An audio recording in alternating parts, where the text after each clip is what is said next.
All right, how do I meditate? That's a question I often get. Uh, my technique is straight from Ramana Maharshi. If you're not familiar with, I'll try to remember to put a link up underneath the video. This is, unfortunately, he's no longer with us anymore, but definitely an enlightened man. He's got a great technique. Ken Wilber talks about it. But basically, well, before that, let me explain one of my thoughts on belief systems. Belief systems are when someone tells you, a guru or something says, this is the truth, this is what you have to do, and you will become enlightened, or you will find inner peace, or whatever. I'm against belief systems. In other words, if I have to believe what someone says to achieve inner peace, there's probably something, my mind's just not programmed for me. I'm too cynical, or I'm too doubtful or something. But I think that everybody's mind is also, we want to believe certain things, but you always have to look to see if you have a belief system in place. The way to acquire wisdom is to test things out for yourself. Try what someone says. If it works, it won't require a belief. If they say you need to stand on your head to achieve enlightenment, stand on your head. If that's, why not? You know, big whoop, it's an experiment. Try it. All right, see if you get a result. If you don't, then try something else. Everybody's different. That's why I say with belief systems, I'm always a little leery of those. It has to make sense to your rational mind also. It can't just be something that affects your emotions. It's an all integrated thing. It has to be emotions, mind, spirit. And a belief system usually says emotions, you know. The reason I mention that is there's a lot of people who present different meditation techniques. You have to sit a certain way, you have to hold your fingers a certain way, this makes energy move a certain way, etc., etc., etc. These are, as far as I'm concerned, belief systems. Maybe there's some truth to them, I don't know. Often when I'll sit a certain way, it doesn't do anything different for me, you know. I don't feel certain energies moving and whatnot. Might work for you. It might be just some sort of almost like a placebo effect. I don't know. But my meditation technique is, it isn't mine. What I use is straight out from Maharshi. It basically says, if you can see something, then it's not you. If you can see your hands, then they're not you, because there's you seeing your hands. Two things. You seeing your hands. If you can see your thoughts, then they're not you, because there's you seeing your thoughts. There's two things there. This is the handiest way of disidentifying with thoughts. If you can see your emotions, they're not you. I see myself acting angry. I see myself lusting. I see myself happy. You see the emotions. Very important, very important. So what you do with meditation, with this technique, with Maharshi's technique, is you sit there and anything you can see, you say, that's not me. I am what is doing the seeing. Oh, there's a thought. I am what is seeing that thought. So you keep constantly going back and back and back. And that's what I meant by in the last section of the video, is I kept getting smaller and smaller and smaller. Okay, I'm not these thoughts. Okay, I'm not this emotions. Okay, I'm not this tingling I feel in my legs. I'm not this, I'm not this, I'm not this. I get smaller, smaller, smaller, smaller. And pretty soon, you do shrink down to almost a point. And that's as far as you can take meditation, is to that point of awareness. You can't make it go away. That has to happen on its own, as I explained in the last one. But that the more you can strengthen identifying with that point of awareness,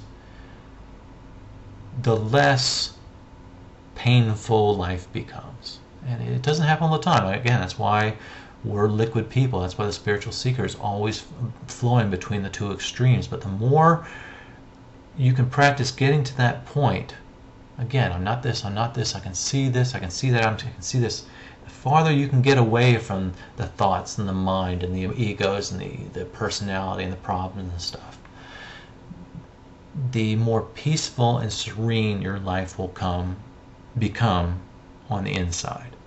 On the outside, there's still going to be problems. There's still going to be bills to pay. There's still going to be girlfriends calling you up and pestering you or whatever, you know.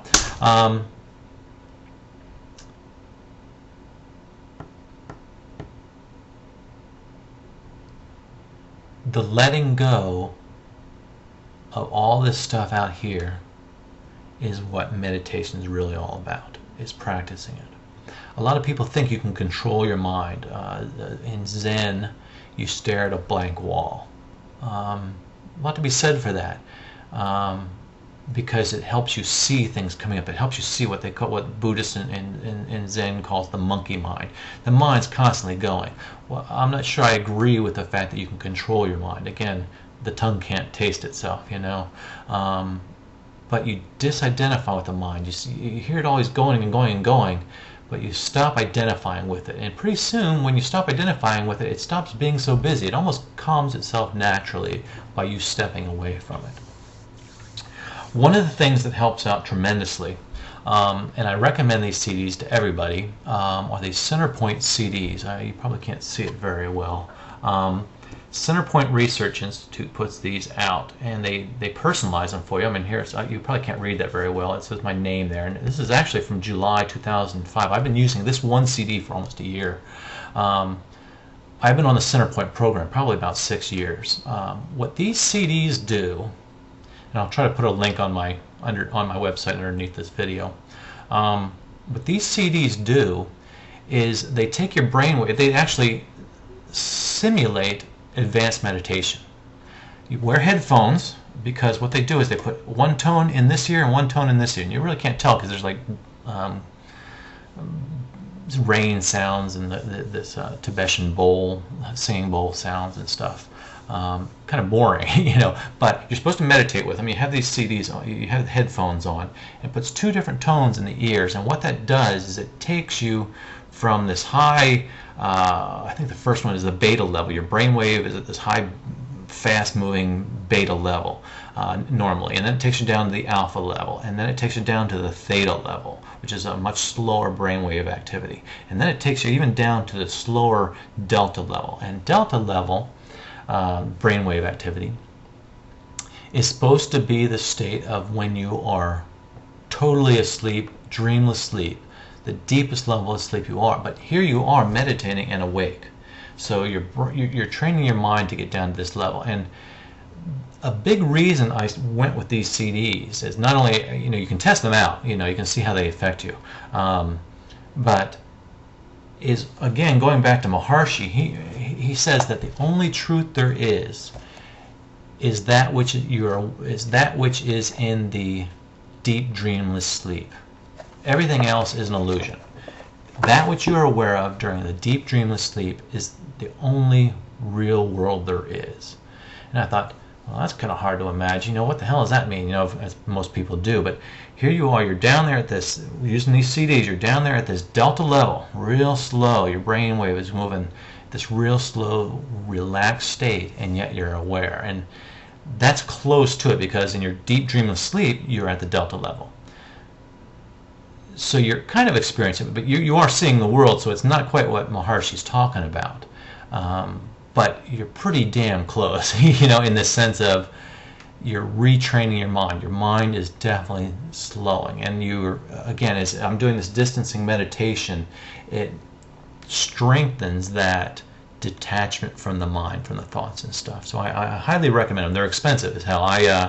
5 or 6 years ago, I was making a lot of money, and I don't make anything now, but back then I was making a lot of money, and I could afford. I bought the whole series, so I'm getting them now for whenever I need a new one. I just, you know, the next level, I order it, and I don't have to pay anything for it. So that's kind of cool.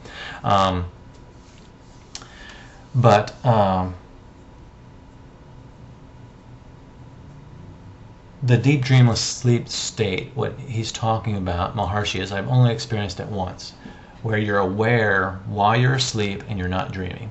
And again, when I talked about the Satori experience before, where you feel like you're part of everything, exact same thing, except there's no objects out there. There's nothing. You don't see anything in a dreamless sleep, obviously. But there was awareness. I remember when I woke up that morning, I thought, wow, that was cool. I mean, I was aware of being sound asleep, and sound asleep without any dreams. I mean, I remember the dreams, and then I remember going to sleep after the dreams, but I was aware of it the whole time. And it's almost like there's no time during that state. It's very cool, and it was the first. I've only experienced that, like I said, to date. I've only experienced that once. I would love to experience it again, but I know that's what he was talking about. And at the time, I was meditating probably a lot heavier than I do currently. I do now about an hour a day with the CDs. I mean, I just lay down in bed and meditate with them, but then I was probably meditating 4 or 5 hours a day. I do like 2 in the morning and 2 in the evening. So depends on how serious you are about it. But anyway, that's my technique. Sit down, see your thoughts. If you, I don't even know if he explains it so much in this book, but if you do want to read another enlightened man, I mean, Eckhart Tolle's great, Krishnamurti's great, Maharshi's great. I mean, he's like one of the sources of it. Okay, that's my technique. Thanks for listening.